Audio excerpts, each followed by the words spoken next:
Tonight on Joy News Prime, horrifying details emerge on how 3 armed robbers on motorbikes stormed a FOREX bureau, which is very close to the headquarters of the Ghana Police Service. More as a 34-year-old man who was shot in an afternoon robbery at pig farm on the same day is reportedly dead. We're trying to pull the bag out of the guy, and the guy resisted, and he said no. So immediately the guy jumped from his motor and removed the bag out of his bag and opened the bag for them to see, and they did not understand it, and they shoot the guy and they take the bag away.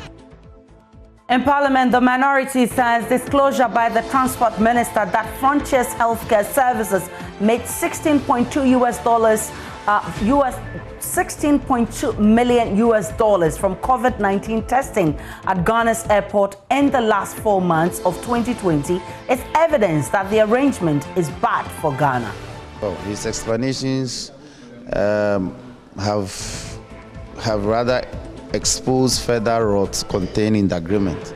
It's a transaction that reveals an obscene thinking into signing this. Also in this bulletin, High Court sets July 8th for the ruling on the founder of defunct Capital Bank, William Atu-Asian's application that he should be discharged as the state has failed to prove he committed a crime leading to the collapse of the institution. To demonstrate that. My name is Aisha Ibrahim. Joy News Prime comes to you live from our studios in Kokomlemle on your digital terrestrial TV, because we are free to air on GoTV channel 144 and DSTV channel 421. We are your home of independent, fearless, credible and impactful journalism. Do stay tuned in.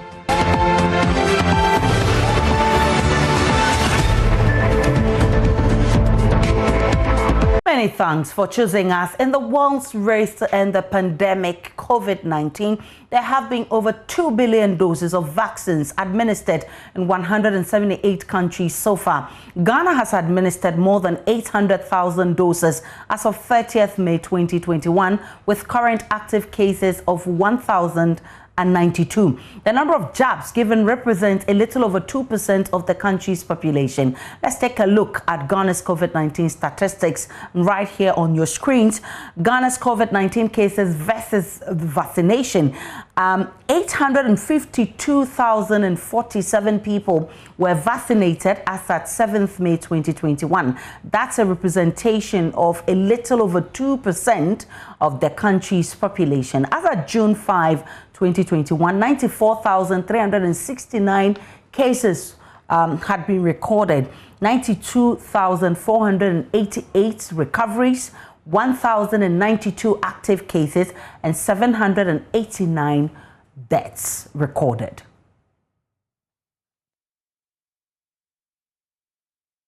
Now, in a research conducted by the U.S. National Institute of Health, the rate of COVID-19 infections were seen to be directly influenced by the changes in weather and temperature conditions. Daily confirmed cases of COVID-19 were compiled from the Ghana Health Service and tested to see if they have any relationship with changes in weather conditions or temperature. The key findings are outlined in the following presentation, and it says weather and the spread of COVID evidence from Ghana. It shows that wind speed and atmospheric pressure influences the spread of COVID-19 infection, and the risk of spread changes for temperature between 24 and 29 degrees Celsius. The risk of spread sharply decreases when average temperature exceeds 29 degrees Celsius. And the risk of spread of COVID-19 significantly decreased for humidity between 72 and 76% and leveled afterwards, according to the research. And so you need to stay safe and observe all COVID-19 protocols. So let's have a conversation about this because of the rains and the fear that it could drive the spread of the virus. But there's also virtually nothing we can do to stop the rains. Joining me via Zoom is senior meteorologist at the Ghana Meteorological Agency, Michael Paddy. I'm grateful for your time, Mr. Paddy. The rains are in already, but tell us how much of it to expect for how long? Okay, thank you very much. We are currently in June, and June seemed to be the major rainy season and the peak of the major rainy season, especially over the southern half of the country. So we should expect frequent rains over most parts of the country. Over southern Ghana, we expect places slightly north of the coastline, that's parts of eastern region, the lower portions of Volta region, central, western, all these places to experience rainfall activities almost on daily basis. It will not be different also over the northern sector. Active storms are expected to track over the northern sector as well. These storms are expected to be accompanied by quite strong winds, so we have to prepare. And it is expected to last into July, whilst by August, we expect a reduction in the rainfall, especially over southern Ghana, whilst the northern sector continues to experience heavy showers. I'm happy that you talk about preparation. So what should we do or not do? Yes, as at this time, we expect citizens to be aware and clean their environment, especially drainage systems. Gutters should be desilted in order to allow free flow of runoff. If the gutters are choked with rubbish, then even a small amount of rain could lead to flooding because the water will not be able to get way to flow, and it will overflow into the communities and into people's houses to cause flooding. I'm grateful for your time. Michael Paddy, Senior Meteorologist at the Ghana Meteorological Agency. Now, Ghana's coronavirus infection has seen a minimal increase in the last couple of weeks, even as health experts project a sharp rise in the number of cases in the coming weeks due to super spreader events that have been held over the period. According to the Ghana Health Service, the country's total positive cases stands at 94,369, with active cases as of June 5, 2021 at 1,092. 92,488 have either recovered or have been discharged. With the rain setting in, there are concerns that the change in weather could drive the spread of the virus, which has so far killed some 789 people. Dr. Michael Owusu is a virologist at KCCR and lecturer at the Department of Medical Diagnostics at KNUST. He will help us analyze the merits of concerns about the weather versus a spike in cases. Doc, I'm grateful for your time. We've had a couple of events that many describe as super spreader in the last few weeks, and now the weather is getting colder with the rain setting in. How concerned should we be? Yeah, good evening to you, Aisha, and good evening to all your viewers. So, I mean, we have known from time, some years and decades back that cold weather and rains seem to contribute to some respiratory infections. And you know that anytime you cough or sneeze, there are over 20 viruses that can be associated with this. And many of the viruses, particularly influenza viruses A, B, and C, and other human coronaviruses, which is not the non-COVID type, are all viruses that persist and tend to cause more transmission during the rainy season. And the reason being that, I mean, you know that studies have shown that as the temperature decreases, the viral load and the viral concentration also tends to increase. And people normally stay indoors whenever, I mean, it's raining or the weather gets cold. And as they stay indoors, they are likely to cough, sneeze, interact, and therefore transmission becomes quite high.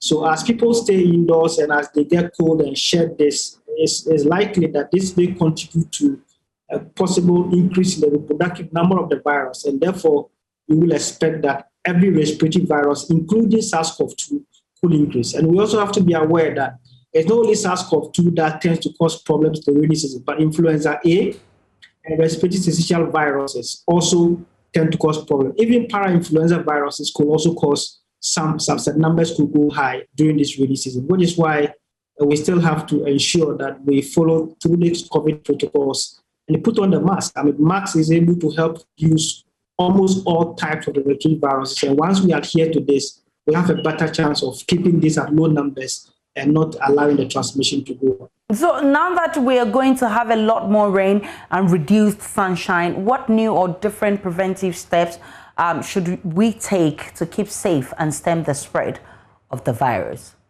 Like we always say, I mean, the hygienic practices are very good. So it means that the need to keep washing your hand is one of the key strategies you could use, because if somebody sneezes or coughs and he gets these droplets on the hands and shakes within this season, the rate of transmission will be much higher than before. I mean, the weather is if it's hot and it's sunny, these droplets can dry quickly and dissipate into the air.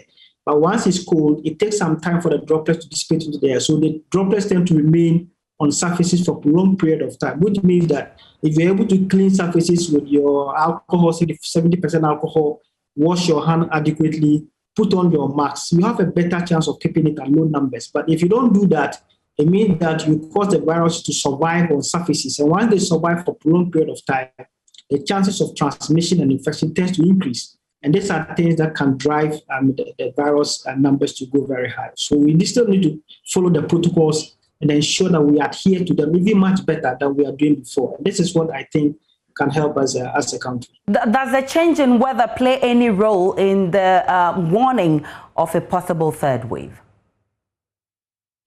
Well, it's a bit difficult to tell now. You know, third waves have their own ways that, they happen. One is behavior, and behavior contributes to this a lot. But then the rainy season or the cold weather is more of an opportunistic environment that viruses can use to survive and thrive.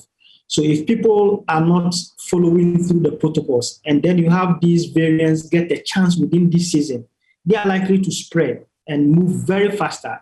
This is why we have to manage this very well.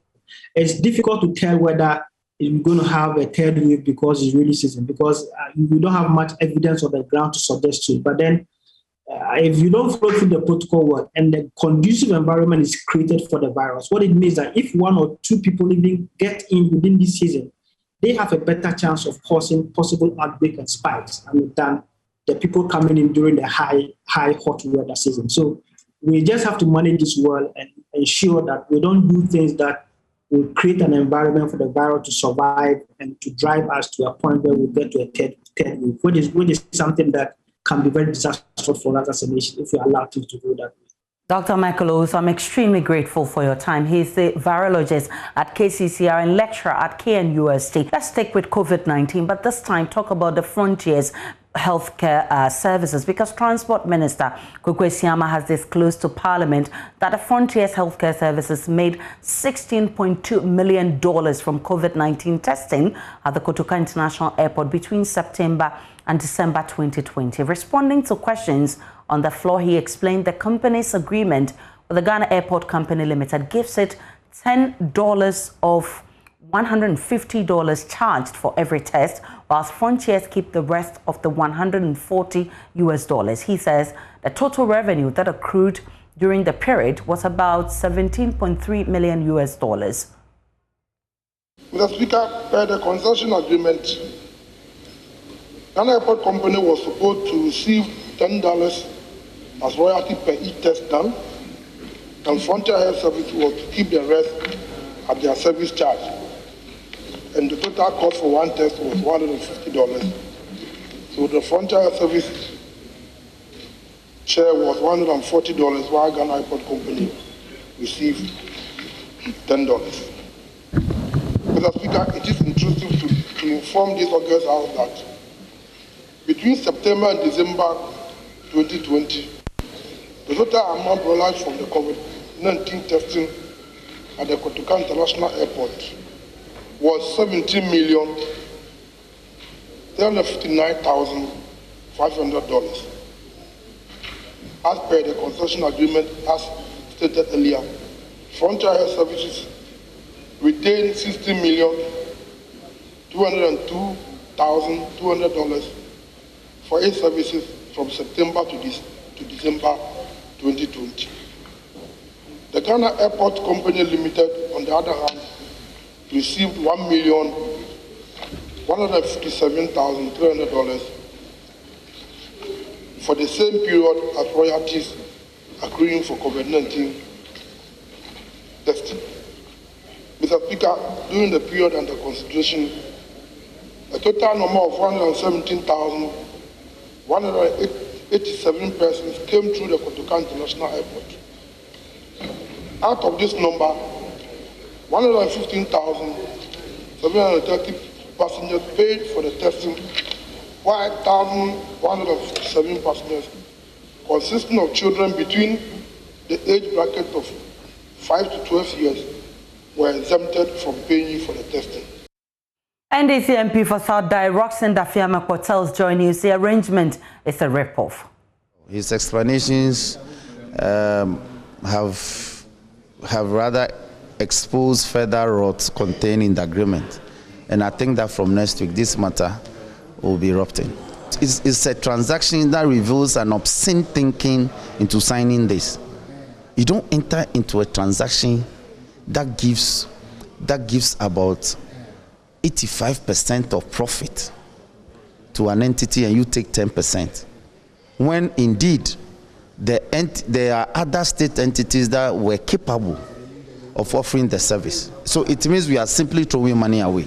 They built the facility, they explained. They didn't build they built the testing sites at the airport, the cubicles that you walk in order to then go do the test. They built it from the explanation that's coming in. They again use personnel and reagents to do the testing. Isn't it fair that, as they're explaining, they pay up to a 10% royalty to government from the set? Even the description of the component of fees that comes to government as royalty. Yes, the $10 out of everyone. Yes, it's a misnomer.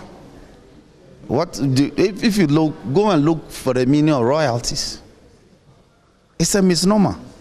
But because somebody thinks that they must label it so to bamboozle all of us, they are simply giving the service to someone who is aligned with government to run.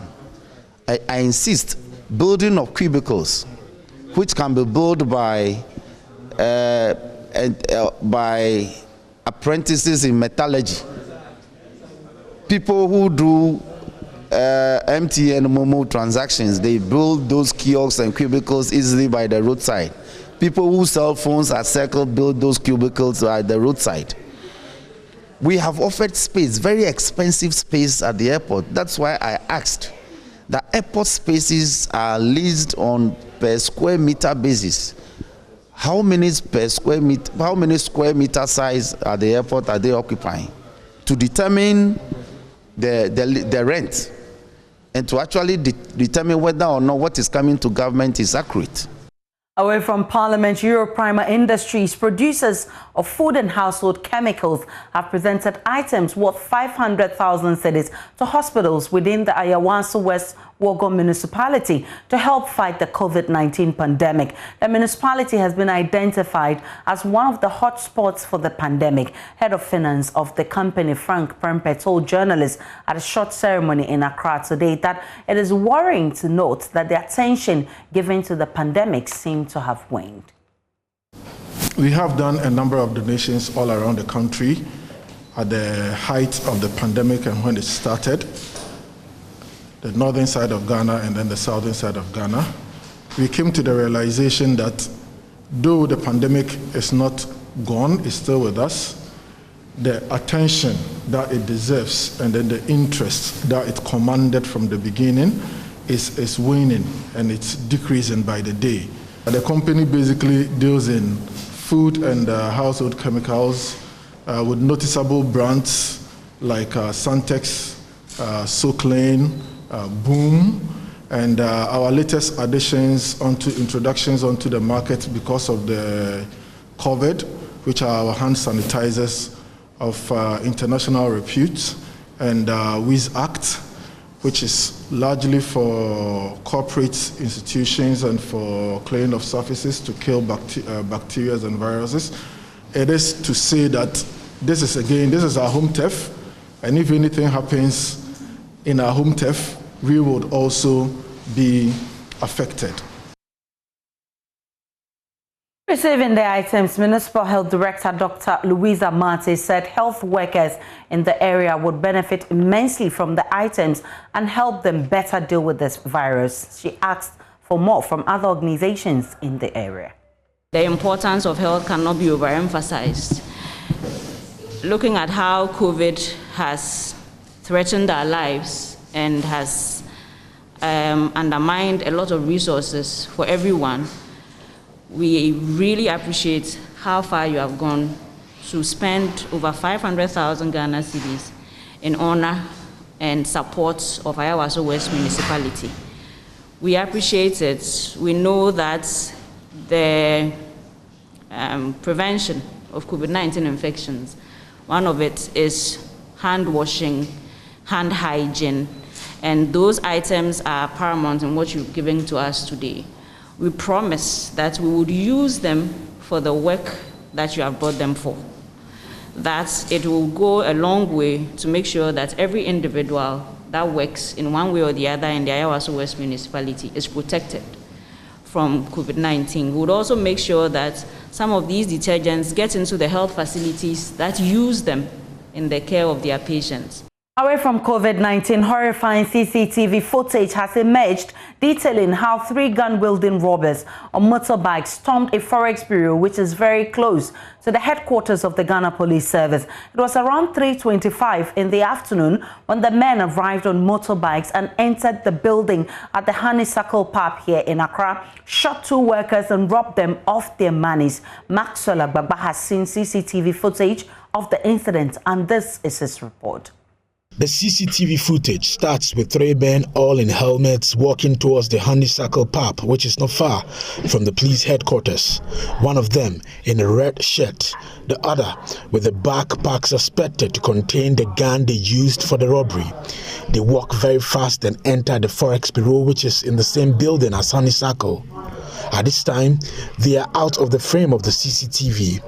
About 30 seconds later, the door of the building opens wider. We are told it was the owner who wanted passers-by to have a good view of what was happening inside. He had suspected the 3 men to be robbers. He says it was strange for a client to walk into the building with identity concealed. At this point, the owner is seen in a white shirt out of the building, trying to call some passers-by to come and witness what was happening.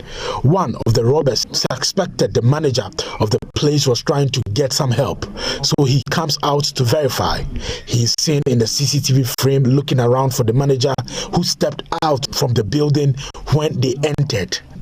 He now goes back inside to tell his colleagues to leave. But before then, we are told the 2 men who were left inside asked to be given the day's sales. When a cleaner and an accountant of the FOREX bureau did not comply, they shot them in the leg.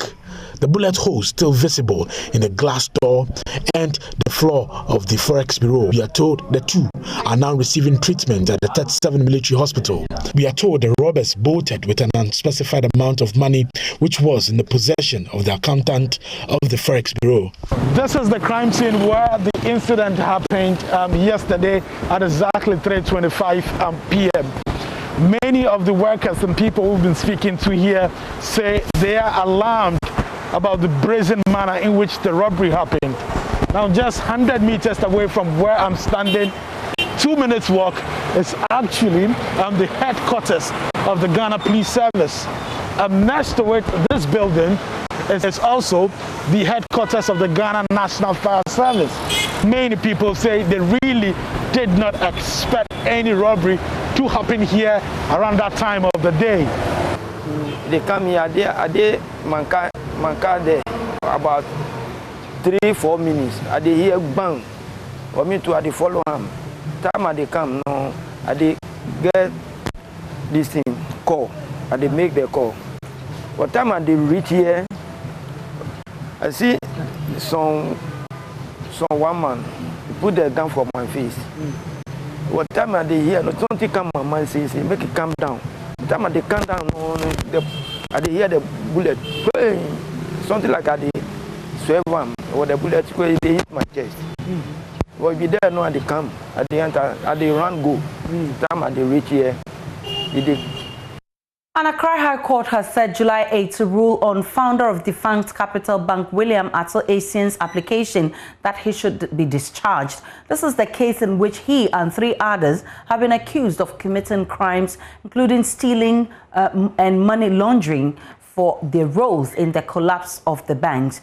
The state has so far called 17 witnesses, but Mr. Asian's lawyers say no evidence of crime has been produced. Court correspondent Joseph Akable has more. After the testimony of 17 witnesses that in effect says that these individuals played various roles that led to the collapse of the financial institution and should therefore be punished, the defense lawyers took the view that they had failed to discharge the burden required of them to demonstrate that the accused persons have a case to answer. The court did indicate that they have up until May 25 to file their written submissions explaining their side of the story and why they believe their clients should be discharged. The court was informed on Thursday that only 2 of the accused persons have been able to comply with that particular order. While one of them blamed a personal challenge, the other said it was as a result of difficulty within the chambers that accounted for their inability to file that particular application. And so the court set new timelines. First, they have up until June 15 to ensure that they put those applications in. Then the state prosecutors would have June 18 to respond to that particular application. Now, once that is done, Justice Eric Chebafo has indicated that on July 8, he will deliver a ruling on this particular matter. Now, that ruling is crucial because it will determine 2 things. 1, either the accused persons will be let go, or 2, they will be directed to open their defense. And so the case continues on July 8, 2021. Reporting for Joy News from the Law Court Complex, my name is Joseph Akable. And here at Joy News Studios in Kokomlemle, my name is Aisha Ibrahim. Still to come in this bulletin, food prices expected to go up soon by 20%. Details shortly when Charles Aite takes up. It will definitely increase, and I've been discussing this with our colleagues and members of the chamber and the private sector at large. Food prices will go up no less than 20% because the odds are against us.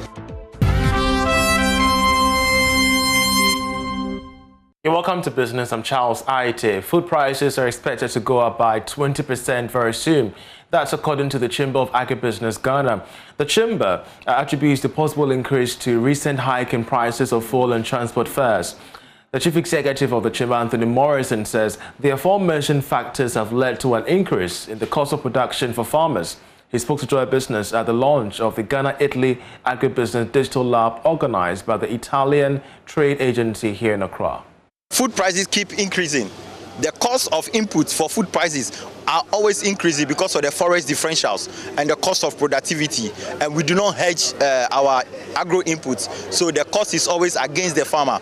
So as it stands now, fuel prices have gone up, transportation have gone up, insurance have gone up, spare parts have gone up, FOREX is increasing, so food prices will definitely increase. And I've been discussing this with our colleagues and members of the chamber and the private sector at large.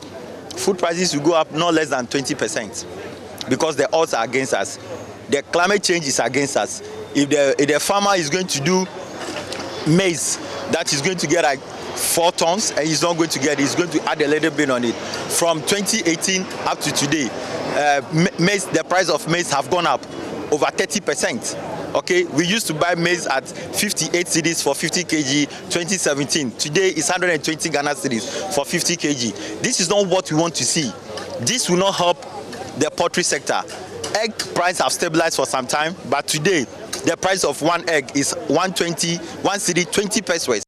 Now, Tullow Oil says it has begun formal engagement with government over plans to approve importation of liquefied natural gas, which could affect its operations in the country. Government is currently in talks, of course, also in the process of approving importation of the product for use by the state for power production and other commercial purposes. But visiting Group Chief Executive of Tullow, Rahul Dere, tells Joy Business he's encouraged by a meeting so far with the President and other stakeholders. Today, we as I said, we were thinking mostly oil. So we have a commitment to supply 200 billion cubic feet, and I'll explain the numbers in context, to the nation, of which about 3/4 has been supplied, right? So what happens today on an average day is we're supplying to Ghana Gas and GNPC about 135 million cubic feet of gas, okay? And that's for free. So that's the cheapest gas in the country, and it helps bring the average cost of gas down. That's roughly 40% of the domestic gas supply today. What we've explained to our stakeholders, policymakers, is the scale of the resource, and we have now submitted to GNPC a 10-year gas supply contract for another 500 billion cubic feet. So that's 2.5 times the size of the current gas supply agreement, right? And our view is that we want to educate the policymakers, help people understand what the scale of the gas resource is, which is within the country. This is Ghana's gas, right? And my view is that policymakers, once they understand the scale of that, it'll help them then think about what is a much more optimized supply-demand picture for the country. Ghana's premier mobile lottery 787 has rewarded a Tamale-based teacher a whopping 20,000 cedis in the just-ended draw 80 held on Saturday. Here's more in this report. Yakubu Mutawakilu, husband to Al-Hassan Hadija, the winner from Tamale Northern Region, upon receiving the 20,000 cedis prize, shared the prize will be of greater good to the family's business. Excited, Yakubu expressed gratitude to the 787 lottery and urged all to partake in this week's Super 179,000 cedis promising jackpot. Oh, we are very excited because 20,000 Ghana cedis is not an easy amount to come by. So we are very excited. This is not our first winning, although we've been winning small, but this is just a jackpot for us. This is not a scam, it's very real, it's not a lie. You can only know this if you win, because I don't know much how to say this, but you can only know much of this if you win it. You will know that it's real, it's not a lie, and it's not a scam. Richard Akotobanfo, head of customer experience, had this to say. You have seen all the big jackpots win with star 787 hash. This coming Saturday, star 787 hash assures you of a jackpot value worth 179,000 Ghana cedis, plus a unique prize 20,000 Ghana cedis. My brother, you can't miss this opportunity. All you have to do is to take your mobile phone now, load your mobile wallet, and dial star 787 hash to also stand a chance to win 179,000 Ghana cedis and a 20,000 Ghana cedis unique prize, all with only 5 Ghana cedis. If I were to be in your shoes, I would take the opportunity to play more to stand a higher chance. So don't miss this opportunity. And that'll be it for Business. Sport is up next. To stay. For staying with us, time to bring you sports. My name is Hans Mensah, and now the Multimedia Group is proud to announce former Ghana skipper Stephen Appiah as its lead pundit for the coverage of the Euro 2020 tournament. Respected and adored by Ghanaians and people around the world, the ex-player was thrilled when the announcement was made on the Joy Super Morning Show this morning. I'm very, very ready, and I'm very excited to be part of Joy TV, right? Yes, Joy Prime, yeah. Yes, Joy Prime. Sorry, yes, Joy Prime. Yes. To cover the Euros. I'm very ready. Yeah. Well, some of us, when you play to a certain level and you understand the game, you get to a point. It's not about who you support. You go with how the game goes. So.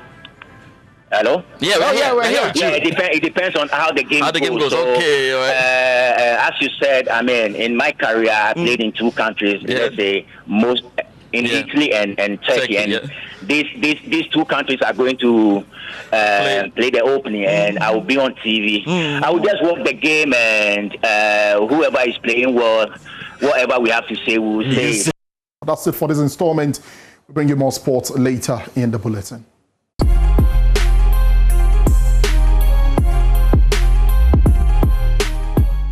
And it's time for Showbiz.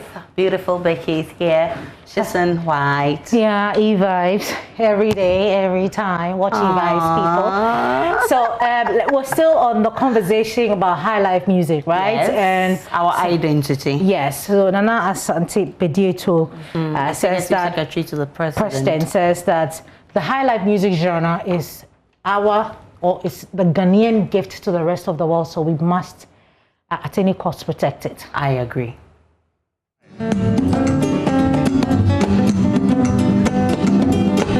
Look,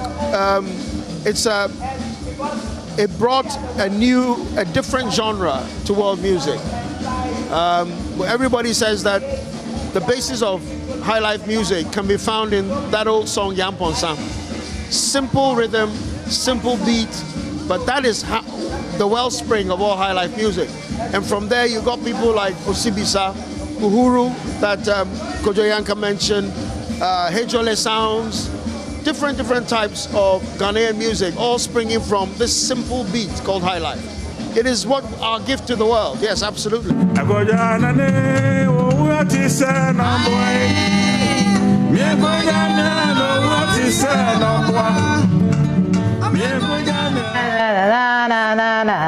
Okay. High life music. It's our identity, and we love it. We love it. That's a beautiful song right there. Aisha, let's move on. Let's talk about the movie industry. Let's talk about the cinema story. Yep. Beautiful piece put together by my colleague Mapito Sibidi. She spoke to Peter Sedofiash. He is a movie producer, and he's saying that the cinemas must be open. Yeah. Because when you're going to meet an investor, he asks you, what are your distribution plans? Okay, what are your recoupment watershed? So how are you going to make the money back? And I keep saying that the cinema is the primary source of revenue for any filmmaker. Yeah. Unless, of course, Amazon or Netflix has contacted you and saying they are giving you twice your investment. That is a different conversation. Yeah. But whereas majority of their films they acquire are not originals, and you have to go to the cinema, make some money, then you move to the next distribution avenue and move to the next. Cinema is your primary. Yeah. And so if the cinemas are closed and you go to the investor and he asks you how you're going to make the money back, and you start the conversation and cinema is not included, then he knows that nothing good is coming out of it, so he will back out. Yeah. But if you make him understand that, oh, okay, I've been in the cinema before, this is how much I made from the cinema, and this is how much I'm sure I can make, and then the other ones from the online streaming platform, the VODs and things will just be an additional ones, then they will be convinced and say, oh, okay, it looks like I even make my money from the cinema before moving on to the other platform to make my profit. Yeah. So if that is shut, then why would I even want to invest in film? Because they are not charity organizations, they are businessmen. I agree with Sedofia, and I think there's cinemas are suffering. I miss the cinemas. I do. I would love to go. Yeah, we need to go watch a movie one of these days. Yeah, Kanye West apparently has found love. We found love. Are you sure he found it after the divorce, or he was doing the thing before? The divorce is actually still ongoing. Yeah, I'm sure maybe this is what led to the divorce. You can never tell. Well, wish him luck. Yeah, everybody needs love. Kanye needs love. You need love. I have love. I have shown you enough love, Becky. Yeah, so I'm okay. You're fine. Thank you, Becky, for bringing us Showbiz Top 8 for Showbiz.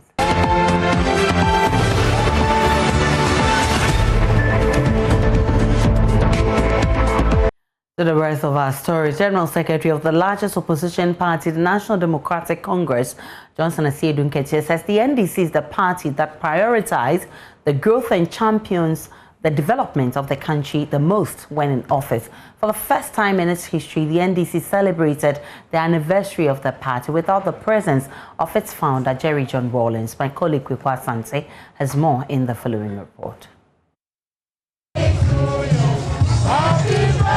For the first time in its 29 years history, the opposition National Democratic Congress marked its founding anniversary without founder Jerry John Rawlings. At 29, the NDC has shared the spoils with the ruling New Patriotic Party, both winning 4 of the last 8 elections in the country. General Secretary of the party, Johnson Asiedu Nketia, believes the NDC has been the most successful party in the nation's republic and also the party that has championed the country's development agenda.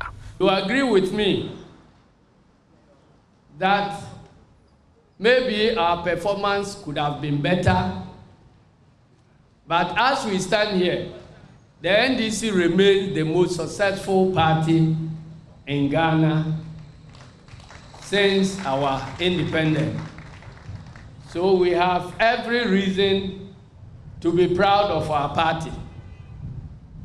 When it comes to development, NDC arguably is a political party that has a track record that will be difficult to beat by any other party in this country. This is a position National Chairman Samuel Ofosu-Ampofo affirmed. Samuel Ofosu-Ampofo also noted that the stability and national cohesion of the country is at the heart of what the NDC does. Anytime the NDC is in power, there is complete semblance of national unity and national cohesion for all Ghanaians. Let the NDC lose power, then you see division, segregation, subjugation, tribalistic tendencies, and discriminations of all kinds. We have kept faith with that word unity, and we keep on bringing Ghanaians together, and that is why every election that is conducted, the NDC does well across the length and breadth of this country. Unlike some parties who want to use only 2 regions to rule this country, the NDC is ever present and ever dominant in all regions of this country. Meanwhile, running mate to the party's 2020 flag bearer, Professor Nana Jane Opoku-Agyeman says the party must be guided by constructive criticism. Going forward, we'll be guided by the positive criticism. We will put aside the negative propaganda that doesn't bring anything helpful to anybody. But whatever it is, we will not be intimidated. And if you look at the history of this country, and every so often we talk about 92, which is very important, but we were here long before 92. We were here long before independence. We are not 64 years old. We've been here thousands of years. Let us consider what was it that kept our waters clean? What was it that kept our environment clean? What was it that kept families together? How come today we don't know what to do? It is because we are losing track of who we have been. What struggles have we not gone through? Some of us today hear slavery as a word. It wasn't a cup of tea. We survived that too. We'll survive whatever it is going forward. National Youth Organizer George Opariado disagrees with those who says the NDC in its current state is weak. I will dispute whatever they are saying because the assertions and then our performance in the last elections do not support that conclusion. After 2016, we all saw how bad the NDC was defeated and nobody gave us a dog's chance. This is a party that today controls parliament. It's the first time in our history that an opposition party is at par with the ruling party in parliament. And the number of votes we achieved, over 6 million votes, clearly that is an improvement over the previous figures. Residents of Tamale, the northern regional capital, have raised concerns over the malfunction of most of the traffic lights in the metropolis. They say for the past 2 months since it stopped working, several accidents have occurred because of the crisscrossing by motorbikes and vehicles at these intersections. The residents are also not happy about the total darkness the city is plunged into during the night because the street lights are all down. It is a daily occurrence to witness 1 or 2 near accidents or accidents, especially during rush hours because of the faulty traffic lights. One has to be extra cautious when you arrive at these traffic intersections. Some residents who spoke to Joy News are worried if the situation is not rectified could lead to a major accident. Unless the traffic light is fixed and we are able to stop and move when necessary, but because it is off, you see everybody keep crossing anyhow, and so we want it fixed. Because it is not fixed, it is causing a lot of accidents. So we appeal to the authorities to get it fixed. traffic light no more. Our city center traffic light most often does not work, and it's important to motorists because we are always moving up and down, and some are on the street with their minds far away, but if they see the traffic light, they are alerted to stop. But if it is not working and everybody is moving anyhow, it's a worry, and several accidents happen. Therefore, we are pleading that the authorities should listen to us. About traffic not working, there are so many implications such as accidents. As you can see, these vehicles do not take their time to stop. The drivers do not take their time to stop for the other vehicles to pass before they take over. In that case, they can easily have a crash and it can cause accident. Some time ago, my brother and I had an accident here because of this traffic here. Just around here. The woman tried to cross first. Whilst we slowed down, she tried to take the other road and then push us with our motorbike. And I have the mark here too. So it's very serious when the traffic is not working. The woes of the residents do not just end with the malfunction of the traffic lights. The street lights in the city have also been out of function for the past 2 months. Not even the ceremonial street is spared darkness at night. For the residents, the Tamale Metro Assembly is sleeping on its job, thereby endangering their lives. According to them, the darkness is offering criminals the freedom to operate. Some said they are compelled to close from work before 6 for fear of being attacked by criminals when it is dark. None of the street lights in Tamale here is working, and there are criminals around us. We don't know, what am I going to say? We don't know what to do so that the government will come to our aid. Actually, for me now, I'm not staying up to the night. So most of the times I can hear people saying that they'll be riding along the road late hour and somebody will just choke them and collect their motorbikes. So we are pleading to the government to come to our aid so that those things will work and our problems will be solved, because we also want to be working around the night, but because of the street lights is not working, we cannot work. We are forced to close around 6:30 or 7 because of the lighting. When they started voting, street lights man. Since December during the election, they said they came and fixed it, and as we speak, not a single street light is working. If we are walking at night, criminals can just stop you at any time and collect your motorbike or things. The politicians have taken us for granted. When it's election time, they will come and talk good, and after that, that's all. Now we will take this rubbish.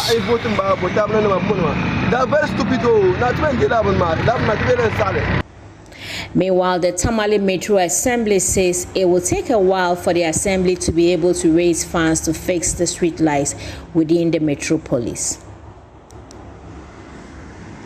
The National Road Safety Authority is pushing for a legislative instrument to reduce road crashes in the country. The draft LI has, however, been opposed by members of the Ghana Private Road Transport Union, who say part of the document appear to be an attempt to destroy their business. Joy News' Christian Yali has more in the following report. Some branch and national executives of the Ghana Private Road Transport Union, GPRTU, are dissatisfied with the new draft legislative instrument proposed by the National Road Safety Authority. The LI, when passed, would help to advance the enforcement of provisions in the National Road Safety Act 2019, Act 993, and regulate road transport operators' users in the country. Speaking at a consultative meeting held at the Ghana Shippers Authority Thursday, General Secretary of the GPRTU, Godfred Abulbiri, said portions of the document will not favor the operations as drivers. It will have to take national road safety additional effort to make us understand why that particular clause, that element of the re-registration of the unions for them and registration of the branches, after that registration of the individual driver operators. This is the area that they all don't understand. So we think we have to go back, restudy their document, and also write to them and give them our inputs for them to reconsider some more small revision of it. We agree in totality with the LI. It's good, but just the portions of it that our members are not comfortable with. If we look at it, there are several fees that you will be paying as and when you are going to register or to renew.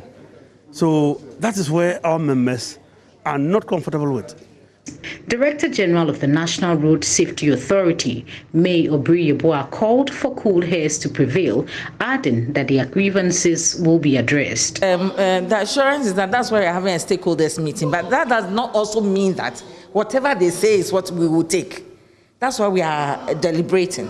So issues will come up which we think, yes, genuinely we have missed the point, and therefore we need to add this or take this out of it. But there are certain cases where people do not want change.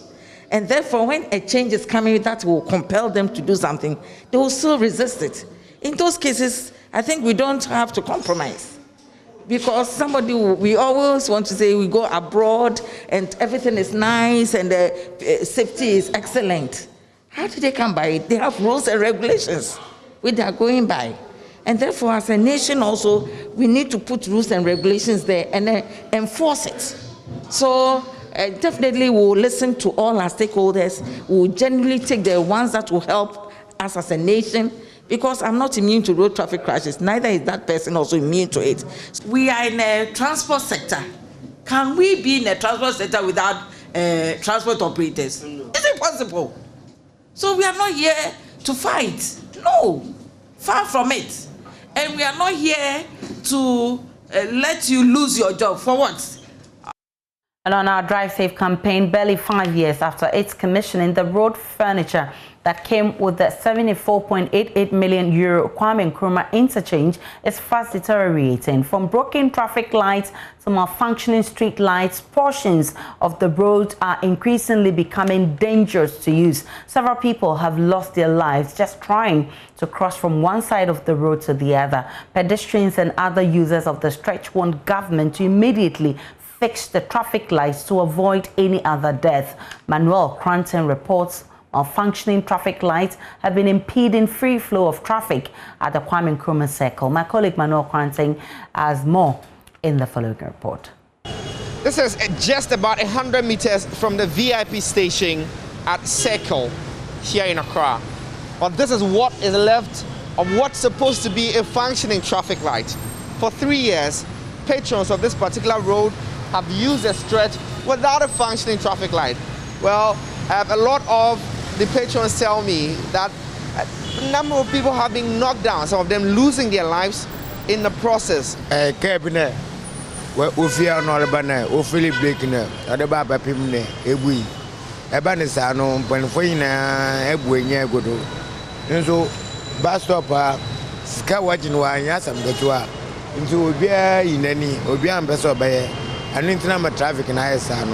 So we wanna cross the coin now, or strap coin, send a driver no boost slow down high. I'm an walk cross. Driver then slow down.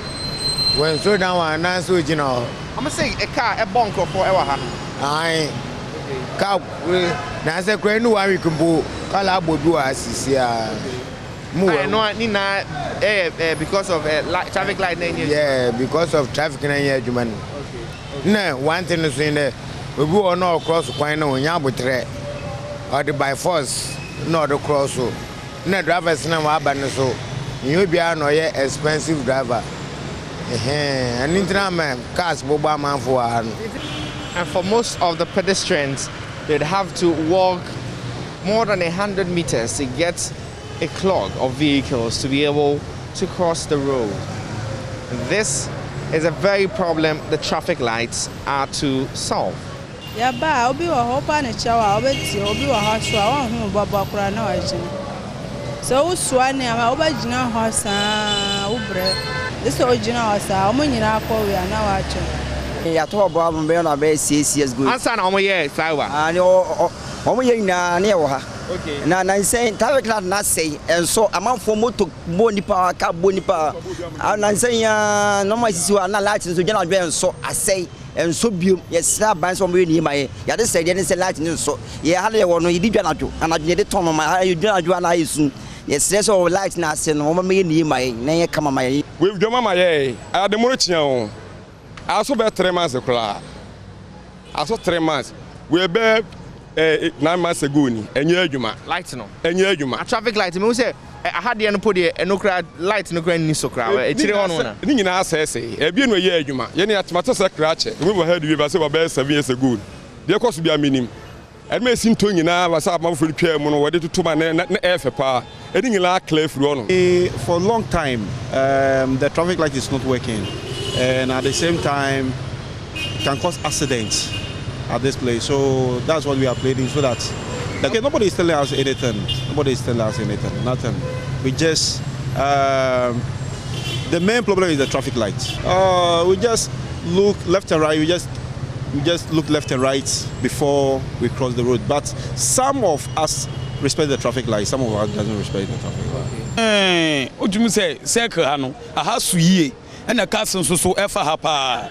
Na o share wo free o run cinema di babesi traffic light wo he nyina di kokosi times but traffic light wo na bie ni ho ma eye adwuma aheya de wo yeti heya yi about 3 years ago na zoom na yemfo mienu anu pa o mo pra kwa ho na taxi driver ebe bo o mo kun o mo heya traffic light na eda ho up to now eda fo mo matutu bo ni wo ye wo mi na de wo he nyina bie ni ho eye adwuma oh enso so sakide na nka ha center anka wo se anka sa adwuma ina ekoso eheya andura ka bo pia water wura bo collapse wa ha ye ni bebi ya tam na ya de ne koi ena no pe ya ka asia bo obi mane wu ha sesi ana no pe ya me no ka sei oh traffic light we nyina bie ni ho ma ye adwuma na penifo no mo mehwe because ha ya no ye obi afa penifo ben say ye assemblyman ye MC ye DC minim assemblyman kuro wa se ha minim no za assemblyman was say gada na minim no oh na fi overhead ya see na light was here ebie ni wo mani na eso just say gada do ma just say hanya sa na wo fe tire wo mo de street CCTV camera e de bebe sisi ho sisi wo minim say ye adwumo say nya adwumo na light ni ho no e be capture hwan BBC a wo be ni ehu ndi sisi wo keke zika say sempenifo na ehwe secret ha no omo be na omo be fixe traffic lights and street lights in the war. The rainy season is here, and with it comes floods, particularly in poorly planned or speculatively developed neighborhoods. Accra's biggest drain, the Odo, overflow its banks even after just an hour of rain, sometimes forcing residents who stay along the drain to flee their homes with their most prized assets. Benjamin Akakpo spent some time in Old Fadama to assess how residents are bracing up for the rains and its impact.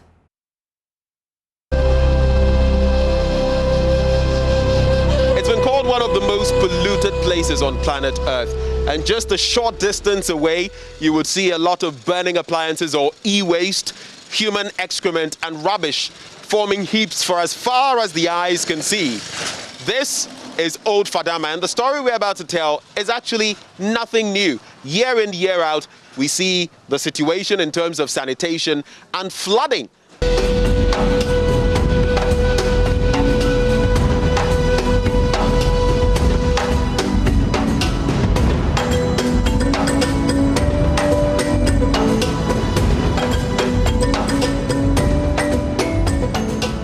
Well, here's a member of the community who is going to share with us the plight of those here. How long have you been here?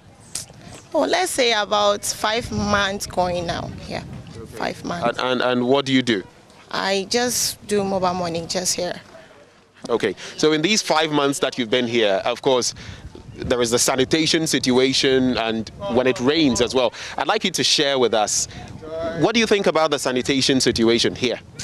Although, like, the environment is not good at all. As for me, since the day I came here, it's like, it has not rained here before, but when it's drizzling crowded, it's not easy. You will not like the environment. It's very, very, very dirty and nasty. but I've not seen like, let's say it has rained heavy before. For just drizzling, for the drizzling cry is not easy. So I'm just imagining the day that it will rain and Kasa. Here there, in fact, when it rains there, it's not fair at all. Especially when you look at the bola, it's not fair. We are here eating and the bola is around us. We are here, let me say about the bola, we'll get more sickness. So I'm pleading that if the government can help us with the bola, the first place, the bola, the government will do something about it. That is what I want to say about it. And of course, I didn't do any. Ya kaka si omunja sani manu de omuye no hwanu ya kasa tambia motoki yankwano mundi bola sino ade ababa sa nti aban wonhwe ana meyo wamba hwe no omunja sani manu ahadwi do mu tu gola guwa hanide fata kura nti wamba kasa no mu break sa de no kura nya de haye. There is Akusaba, who is the ever chief in this community. He also is the secretary for the chiefs. Akusaba will be speaking for the team. When you take a look at the Kwale, it's more like a river filled with rubbish. It's like sludge flowing. It's been here for a long time. How do we deal with that problem? Yeah, as you asked, you know, the Kwale Lagoon started from, if the rain started from Obri, all this rubbish and then this type of bola didn't start from our community. It started from somewhere.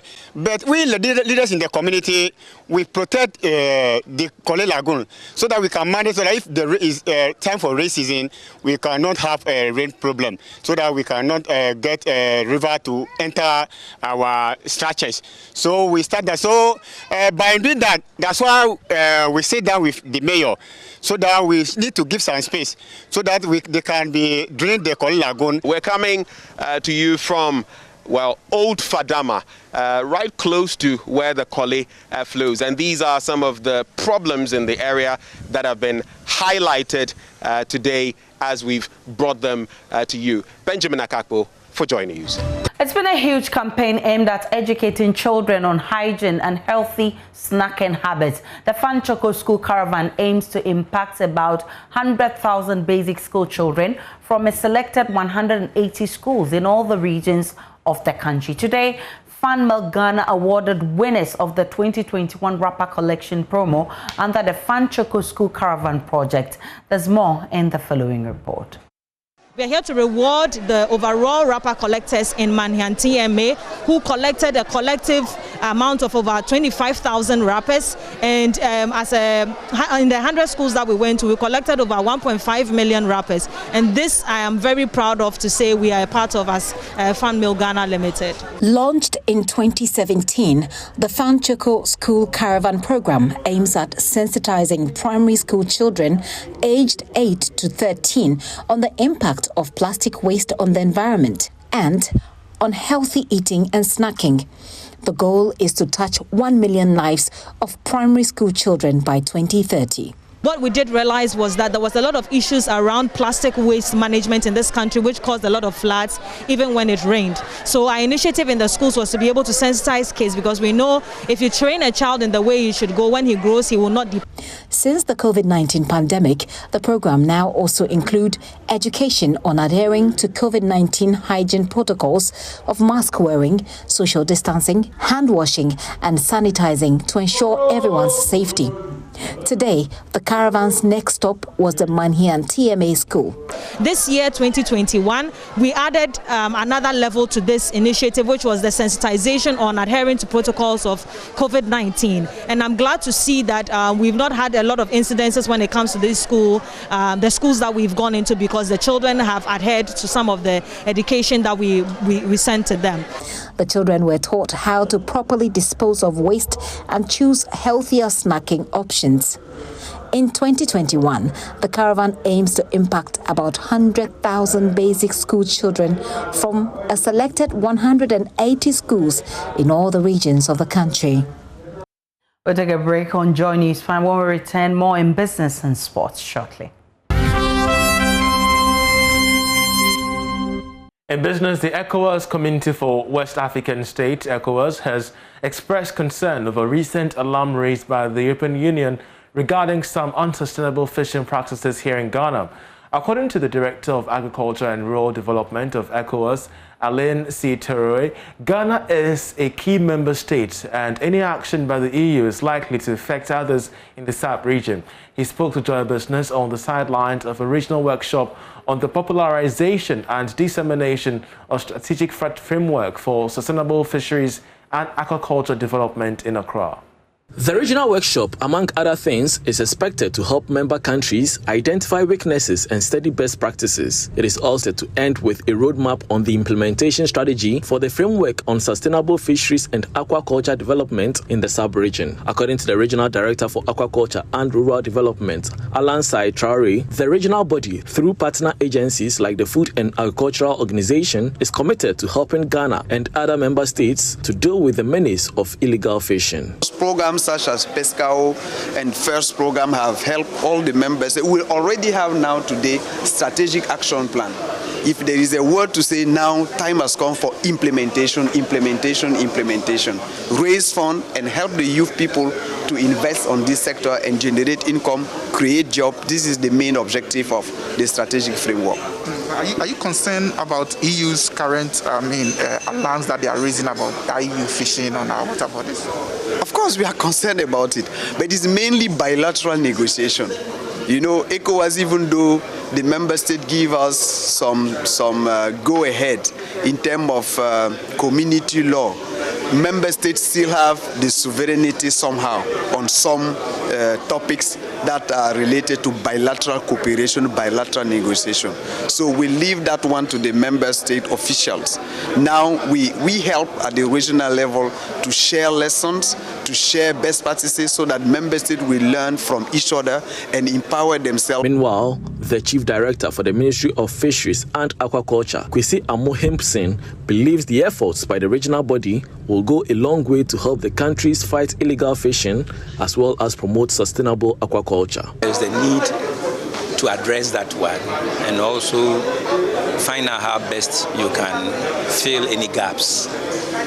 So if there's a workshop like that looking at strategies, then it's very useful for us because as a country we ourselves are working on how to improve the marine stock and also turn into aquaculture development to see how we can use that one to fill the gaps in the declining tonnage of fish which is landed at the beaches. So it's very useful to us to participate. The two-day workshop will help members contribute to other fisheries policies for the sub-region.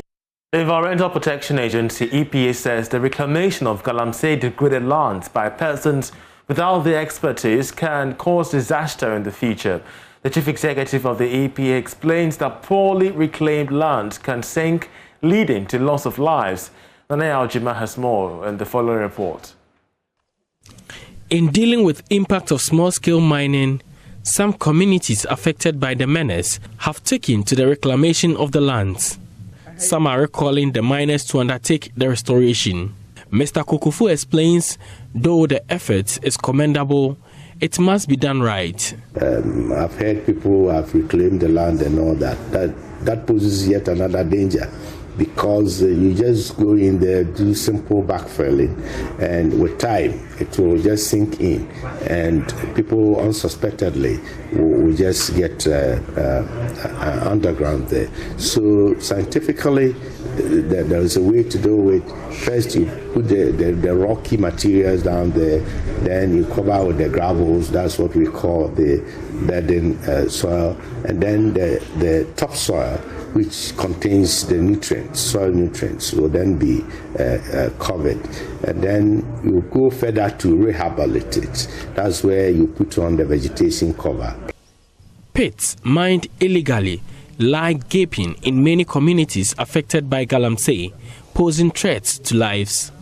As part of government efforts to rehabilitate the areas, mapping of all degraded lands is done as the first step in the reclamation plan.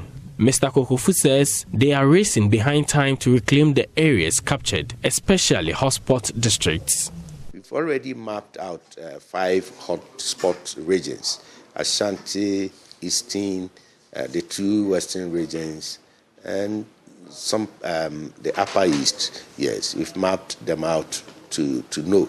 And within each of the regions are also hotspot districts where most of these open pits are available and are crying for reclamation. So once we do that scientific mapping up and we are done with, then we will engage those companies that will have the requisite knowledge and machinery to undertake that project and all that. So very soon, we don't have much time on our hands.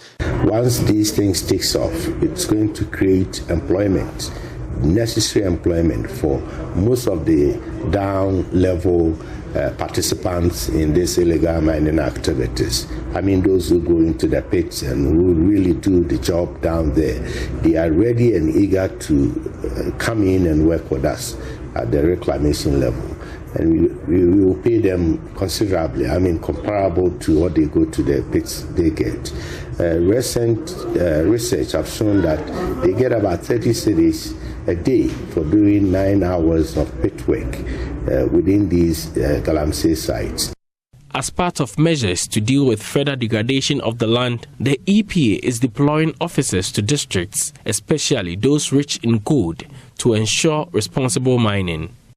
Reporting for Joy News, Nana Ojima, Kumasi. Now, Samsung Ghana looks forward to more sales following the collaboration with SCS HD+, a satellite broadcast service provider, and NAGRA to deliver My HD Plus on some selected 4K Samsung televisions. The integrated operator app, My HD Plus, will offer users direct access to high-definition service straight out of the box as part of a new TV installation or through an existing app store on compatible TVs. There is more in this report.